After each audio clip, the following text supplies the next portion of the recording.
हमारे साथ में अफीम किसान हैं, उनसे बात करेंगे। फिर आखिरकार अब किसानों को पट्टे मिलना शुरू हो गए हैं। एक लंबे इंतजार के बाद अब किसान की इंतजार की घड़ी खत्म हुई और अब किसान केंद्रीय नारकोटिक्स की ओर बढ़ रहा है और अपना अफीम का पट्टा ले रहा है। जिन किसानों के पट्टे भी कट गए थे उनको भी किस तरह से पट्टे मिलना शुरू हो गए हैं। 95 के बाद जो किसानों को पट्टे कटे थे अब उन किसानों को भी 90 तक के किसानों को पट्टे मिल रहे हैं। हमारे साथ किसान है, देखा गया है अब अफीम का जो पट्टा है कुछ समय के बाद एक देरी तो हुई लेकिन अब पट्टे मिलना शुरू हो गए हैं। किसानों में किस तरह से खुशी की लहर है और किसान अब केंद्रीय नारकोटिक्स तक पहुंच रहा है पट्टे लेने के लिए। सर निश्चित रूप से किसान के जो पट्टे कटे हुए थे और वो नए ढंग से अगर नई नीति से जारी हुए हैं तो किसानों में खुशी की लहर है।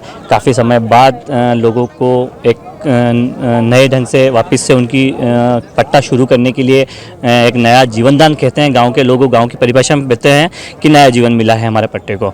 तो वो लोग किसान आ रहे हैं। बहुत से किसान ऐसे हैं जो जिनके नाम पे पट्टे थे उस समय में और वो अब नहीं रहे, तो उनके परिवारजन यहाँ आ रहे हैं। नामांतरण का एक प्रोसीजर चल रहा है, एक लीगल जो वारिस होता है उसके नाम पे पट्टा जा रहा है और यही प्रणाली के अंतर्गत नए पट्टे जारी हो रहे हैं। देखा गया है कि 95 से लेकर 90 तक के जो किसान हैं कि लंबे अंतराल के बाद उन किसानों को भी कहीं ना कहीं CPS पत्र देखकर पट्टे मिल रहे हैं। किस तरह से एक लंबे अंतर के बाद किसानों को पट्टे मिल रहे हैं, कैसा महसूस हो रहा है किसानों को अब उनको पट्टे का एक लंबा इंतजार खत्म होगा और कहीं ना कहीं उनको पट्टे मिलना शुरू हो गए। गांव की भाषा में कहें तो जो पुराने लोग हैं एक पट्टे को एक ज़मीन का हिस्सा मानते थे कि हमारा ज़मीन किस कारणवश चली गई थी, हमारी गलती की वजह से चली गई थी या हमारे पूर्वजों की वजह से चली गई थी। आज निश्चित रूप से वो ज़मीन अगर वापस मिल रही है तो स्वाभाविक बात है किसानों में खुशी रहेगी, उनके परिवारजनों में खुशी रहेगी। उसको लेकर एक ज़मीन का हिस्सा ही टुकड़े ही मानते थे अफीम के पट्टे को, तो वो परिवारजन आ रहे हैं, वो खुश हैं। निश्चित रूप से एक व्यवस्था के अंतर्गत सुचारू ढंग से पट्टे को देने की प्रक्रिया चल रही है नारकोटिक्स द्वारा।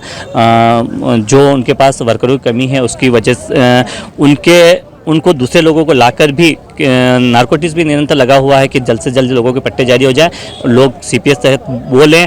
टाइम पे एक बोनी हो जाती है, उससे भी किसान को ये रहता है कि जल्दी से जल्दी हमें पट्टे मिल जाएं और हम टाइम से बोलें ताकि उसका टाइम पे वो गर्मी ना पड़े, उससे पहले वो पट्टे वापस से काट के घर में या नारकोटिक्स में जमा करके वो अपना रूपरेखा तैयार कर सकें। हमारे साथ में और किसान भी उनसे बात करेंगे कि किस तरह से मुखिया जी बताएं, आप गांव के मुखिया हैं, एक लंबे अंतर के बाद करीब सालों के बाद किसानों को पट्टे मिल रहे हैं और जिन किसानों ने औसत दी है उनको भी वापस पट्टे मिले हैं। किस तरह से इंतजार रहता है अफीम के पट्टे के लिए, किस तरह से एक परिवार और समाज और गाँव में एक रुतबा रहता है अफीम का पट्टा। जी, मैं डुंगलावदा का मुखिया हूँ।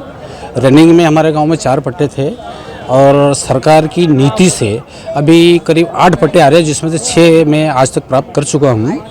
और इससे निश्चित ही कि सरकार की अच्छी सोच से जिन लोगों ने अफीम के बारे में देखा नहीं था वो आज खेती करके खुश होंगे। और गांव में तो प्रतिष्ठा का सवाल रहता है अफीम लाइसेंस का, जिसके पास लाइसेंस होता है उसकी प्रतिष्ठा रहती है, सम्मान की खेती है। इससे निश्चित ही सरकार ने किसानों के हित में अच्छा निर्णय लिया। देखा गया है कि क्षेत्रीय सांसद सुधीर गुप्ता केंद्र सरकार भाजपा सरकार लगातार किसानों की लगी हुई थी कि किसानों को पट्टे मिलना चाहिए और लगातार इस बात की मांग उठाई जा रही थी कि जिन किसानों के पट्टे कट गए 95 के उन किसानों को पट्टे मिलना चाहिए। एक अब क्या लगता है कि सरकार की कहीं ना कहीं जो मेहनत अब रंग ला रही है, सांसद जी की जो मेहनत रंग ला रही है, अब किसानों को 95 के बाद के पट्टे मिलने शुरू हो गए। जी, निश्चित रूप से माननीय सांसद जी महोदय का एक धन्यवाद ज्ञापित करूँगा मैं किसानों की तरफ से भी और अपने गाँव की तरफ से भी। मेरे गाँव में भी काफ़ी पट्टे जारी हुए हैं और जब अपन देखते आए हैं कि निश्चित रूप से भाजपा सरकार और सांसद महोदय प्रयास लगे हुए हैं कि किसानों के लिए अच्छा से अच्छा कर पाएँ, उसी के तहत एक नई प्रणाली और नई नीति लेके आए जिससे काफ़ी पट्टे नए सुचारू रूप से जारी हुए हैं। तो सरकार का भी धन्यवाद करते हैं, किसानों की तरफ से करते हैं कि स्वाभाविक बात है वो अच्छी सी नीति लेके आए जिसके फलस्वरूप आज ये नए पट्टे जारी हुए हैं। देखिए कि किसान इस बात से नाराज़ थे कि हमारे अफीम पर पट्टे मिल गए, लगातार हर बार सरकार कहती है पट्टे मिलेंगे लेकिन मिलते नहीं थे। लेकिन अब इस साल 2024 के अंदर किसानों को पट्टे मिलना शुरू हो गए। तो क्या लगता है कि सरकार की पहल, सांसद जी की पहल अब रंग लाई है, अब किसान इस बात को लेकर खुश है कि कहीं ना कहीं किसानों को इंतजार था, उनका इंतजार की घड़ी खत्म हो गई।